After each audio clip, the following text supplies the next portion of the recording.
Hi guys, welcome back to the channel. જય શ્રી કૃષ્ણ. કેમ છો? હું સવારે 5:30 વોક કરીને પણ અહીંયા ઘરે આવી થોડીક વાર બેસતું એટલે અમે હમણાં હવે દાનવીને ઉઠવાની તૈયારી જ છે. તો આજના બ્લોગમાં આપણે જોઈશું દાનવીનું ડેલી રૂટીન અને એને જમવામાં પણ શું આપું છું, ટિફિનમાં શું આપું છું, આખા દિવસમાં એ શું કરે છે, જમે છે, બધું જ.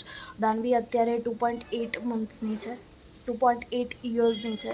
એટલે હું તમારે બતાવીશ આખો દિવસ કરે છે શું છોકરી. જો આવી નામ લીધું ને છોકરી આવી છોકરી આવી. મોર્નિંગ બીકુ જે ચીકન બેટા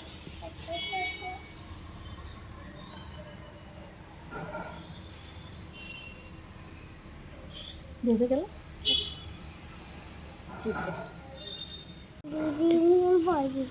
બેબી નેલ પોલિશ કરતી હતી એટલે તે કરી એ બેબીએ કરી એટલે તે કરી.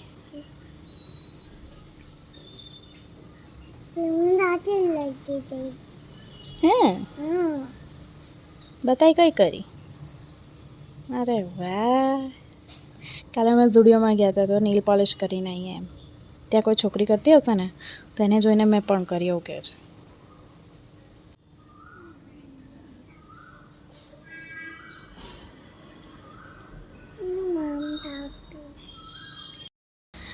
દાનુ ઉઠી ગઈ છે. હવે એને પહેલાં ફ્રેશ કરું, વોશરૂમ લઈ જાઉં, પછી એને બ્રશ કરાવું, પછી એને દૂધ પીવું છે. દાનુ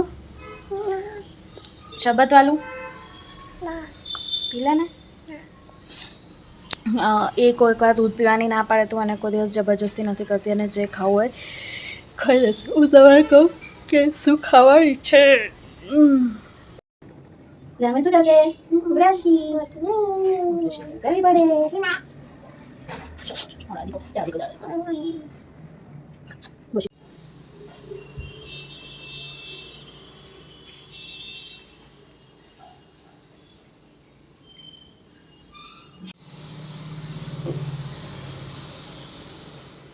દૂધ પીએ છે એમાં દાનુબેન દૂધ પીએ છે શરબત નાખીને. જો દાનુએ દૂધ પી લીધું છે. હવે થોડીક વાર રાતે શ્યામ સાથે રમશે નહીં દાનુ?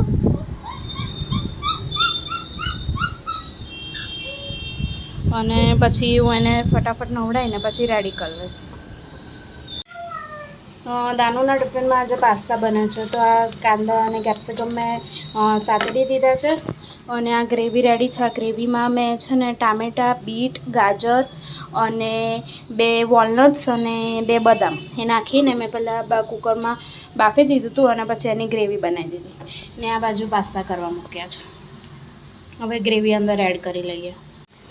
જો આ ગ્રેવીમાં અંદર એડ કરી દીધું છે. આને સોટે કરી લઈશું.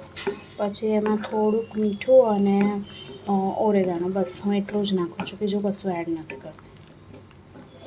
પછી પાસ્તા થાય તો આપણે પાસ્તા એડ કરી લઈશું અને ઉપરથી ચીઝ ગ્રેટ કરી લઈશું. જો એની ગ્રેવી રેડી છે. જો દાનાનું ટિફિન રેડી છે. આ પાસ્તા છે, ચીઝ ઉપર લગાવી દીધું છે, થોડી બનાના ચિપ્સ આપી છે, આ એક ચોકલેટનો નાનો ટુકડો છે, કેરેટ છે અને આ થોડો નાનો ટુકડો ચીઝનો છે. હવે પછી આવશે એટલે હું તમારે બતાવીશ અને કેટલું ફિનિશ કર્યું.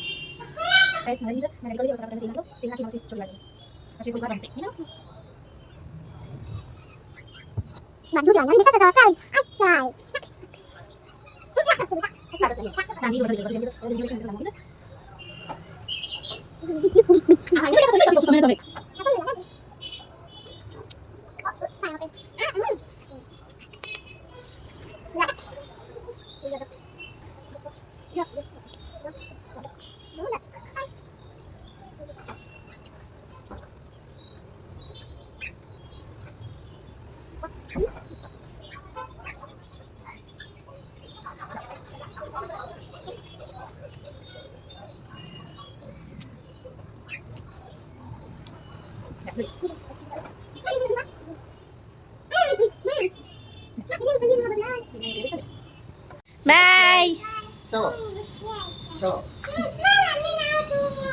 હું આવીશ બેટા, લેવા આવીશ. તતા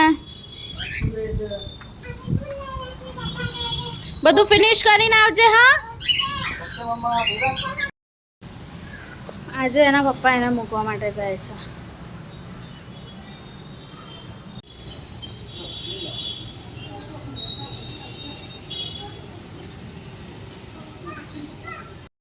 સો ગાઈઝ, હું રેડી થઈ ગઈ છું. નહીં તો લીધું છે, નહીં તો ક્યાંનું લીધું હતું, પણ કઢી પુલાવ કર્યો છે જમવામાં.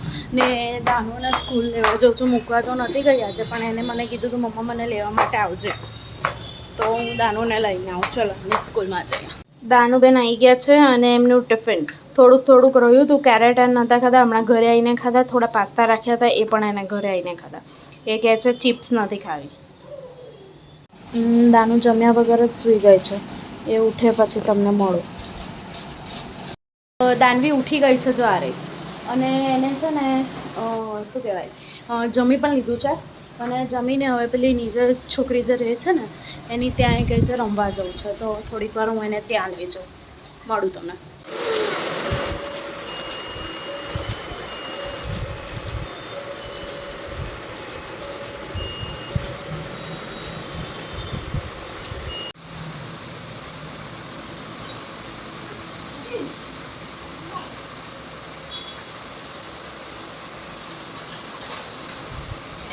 મારી સાસુની સાડી છે, એમાંથી હું દાનવીનો ચણિયાચોળી બનાવડાવવા માટે જાઉં છું. તો ટેલર પાસે જાઉં છું, તો ચલો તમારે પણ લઈ જાઉં. ત્યાંથી અમે ભવ્યને ત્યાં હતા ને, પછી ત્યાંથી અમે ટેલર પાસે ગયા હતા, પણ ટેલર એમના ગામ ગયા છે, એ બહાર એ નથી. તો એમના માણસો છે, પણ એમને હું જે બનાવડાવવાની છું એ સમજ નહીં પડે દાનવી માટે. તો મેં કીધું હું વેઇટ કરી લઉં, એ આવે છે ત્યાં સુધીનો. એ હજી 15-20 દિવસ પછી આવવાના છે, તો હું વેઇટ કરી લઉં, પછી આપણે બનાવડાવીશું. તો અત્યારે હું બનાવવાની છું સેવ-ઉસળ. તો ફટાફટ હું એની તૈયારી કરીને તો ગઈ હતી. હવે ફટાફટ હું કપડાં ચેન્જ કરી લઉં, પછી આપણે સેવ-ઉસળ બનાવવાની તૈયારી કરી. દાનવી થોડીક વાર અત્યારે મોગલી દેખે છે. જો બતાય, તે શું કર્યું સ્કૂલમાં? બતાય અહીંયા. જો એને સ્પંચથી કલરિંગ કર્યું હતું. એ લોકો એને સ્પંચ એક્ટિવિટી કરાવી હતી. અને થોડીક વાર મોગલી દેખે છે. દાનવી અત્યારે ખાય છે સેવ-ઉસળ અને પાઉં.